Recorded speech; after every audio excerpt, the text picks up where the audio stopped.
Gazette প্রকাশ। তারেক রহমান শপথ গ্রহণের পূর্বেই নবম জাতীয় বেতন স্কেল কার্যকরের পূর্ণাঙ্গ তারিখ ঘোষণা করলেন। এ বিষয়ে বিস্তারিত আলোচনা করার শুরুতে অবশ্যই আপনারা চ্যানেলটি সাবস্ক্রাইব করে ভিডিওটি কন্টিনিউ করুন। অবশেষে গতকাল সংবাদ সম্মেলনে সরকারি চাকরিজীবীদের বেতন বৃদ্ধির বিষয়ে গুরুত্বপূর্ণ তথ্য উপস্থাপন করেছেন নবনির্বাচিত বিএনপি মনোনীত তারেক রহমান। প্রধান উপদেষ্টার সঙ্গে ইতিমধ্যেই আজ যমুনা অতিথি ভবনে একটি বৈঠক অনুষ্ঠিত হয়।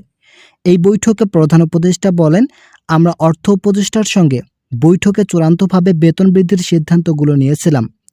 পে কমিশন কর্তৃক যে রিপোর্ট আমাদের হাতে উপস্থাপন করা হয়েছে সেই রিপোর্ট যথার্থ বলে মন্তব্য করেন প্রধান উপদেষ্টা। তাই তারেক রহমান বলেন, বেতন বৃদ্ধির বিষয়টি নিয়ে সময় বিলম্ব করা মোটেও ঠিক হবে না, কেননা দীর্ঘদিন থেকে এই বিষয়টি জটিল আকার ধারণ করেছে। আমরা কোনোভাবেই চাই না নতুনভাবে কোনো জটিল পরিস্থিতি তৈরি হোক। এরই মধ্যে অর্থ মন্ত্রণালয় থেকে একটি গুরুত্বপূর্ণ সিদ্ধান্ত এসেছে। অর্থ উপদেষ্টা বলেন, আমরা পে কমিশনের সঙ্গে বৈঠক করেছি। সেখানে সরকারি চাকরিজীবীদের বেতন কিভাবে বৃদ্ধি করা হলে দেশের অর্থনৈতিক অবস্থা স্বাভাবিক থাকবে, এছাড়াও নতুনভাবে কোনো সমস্যা তৈরি হবে না, সেই বিষয়গুলো নিয়ে গভীরভাবে আলোচনা করা হয়েছে। অর্থনীতিবিদরা আমাদের সঙ্গে ইতিবাচক সিদ্ধান্ত দিয়েছেন। তাই সকলের মতামতের উপর নির্ভর করে পে কমিশনকে নির্দেশ দেওয়া হয়েছিল মূল বেসিক সর্বনিম্ন 20,000 টাকা নির্ধারণ করার বিষয়।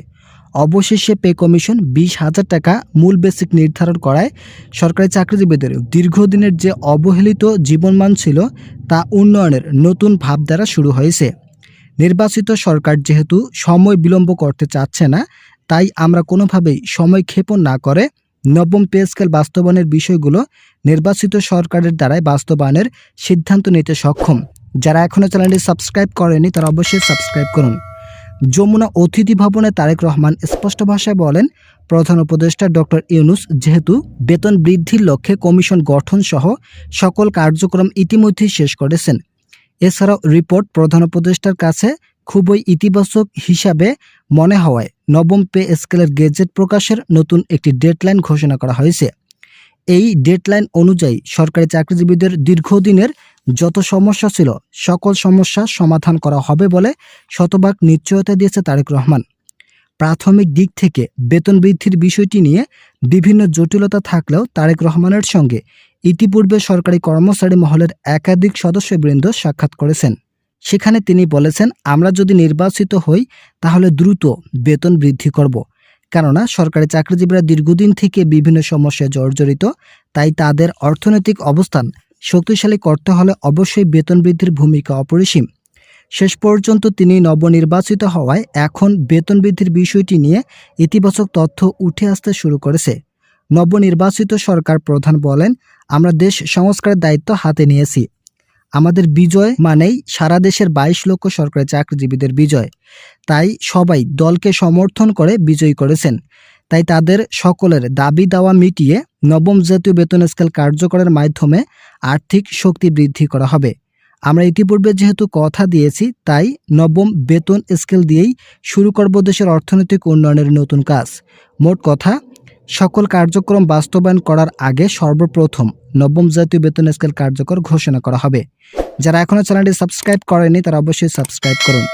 আগামী 17 তারিখের আগেই শপথ গ্রহণ করা হবে বলে নিশ্চয়তা দিয়েছেন সংশ্লিষ্ট কর্তৃপক্ষ। কিন্তু এর আগেই গেজেট প্রকাশ করার সম্ভাবনা ক্ষীণ হলেও অন্তর্বর্তীকালীন সরকারের প্রবল চাপের ফলে এটি বাস্তবায়ন করার পথে হাঁটছে নবনির্বাচিত সরকার। অন্তর্বর্তীকালীন সরকার বলেন, আমরা শুধুমাত্র নির্বাচিত সরকারের সিদ্ধান্তের অপেক্ষায় ছিলাম। যেহেতু তিনি সিদ্ধান্ত দিয়েছেন বেতন বৃদ্ধি করার লক্ষ্যে, তাই এই বিষয়টি চেপে রাখা ঠিক হবে না। আগামী 17 তারিখের আগে গেজেট প্রকাশ করা হলে অন্তর্বর্তীকালীন সরকারের ভাবমূর্তি উজ্জ্বল হবে। কমিশন গঠন করা হয়েছিল আজ থেকে প্রায় 6 মাস পূর্বে। কমিশন সময় মতো রিপোর্ট প্রকাশ করেছিলেন। এরপর প্রধান উপদেষ্টা চেয়েছিলেন আংশিক বেতন স্কেল সরকারি চাকরিজীবীদেরকে উপহার দেওয়া হবে। কিন্তু এই বিষয়টি খুবই স্পর্শকাতর হওয়ায় রাজনীতিবিদ এবং অর্থনীতিবিদরা নেতিবাচক তথ্য উপস্থাপন করতে শুরু করেন। এই শেষ পর্যন্ত অন্তর্বর্তীকালীন সরকার বেতন বৃদ্ধির বিষয়টি থেকে পিছিয়ে আসলেও নবনির্বাচিত সরকারের হাত ধরে বেতন বৃদ্ধির পক্ষে এখন পর্যন্ত অটল রয়েছেন। নির্বাচনের আগেই আংশিক বেতন স্কেল বাস্তবায়নের সিদ্ধান্ত থাকলেও শেষ পর্যন্ত নবনির্বাচিত সরকার বলেন, আমরা শুধুমাত্র আংশিক বেতন স্কেল বাস্তবায়ন করব না, আমরা সরাসরি পূর্ণাঙ্গ বেতন স্কেল বাস্তবায়ন করব।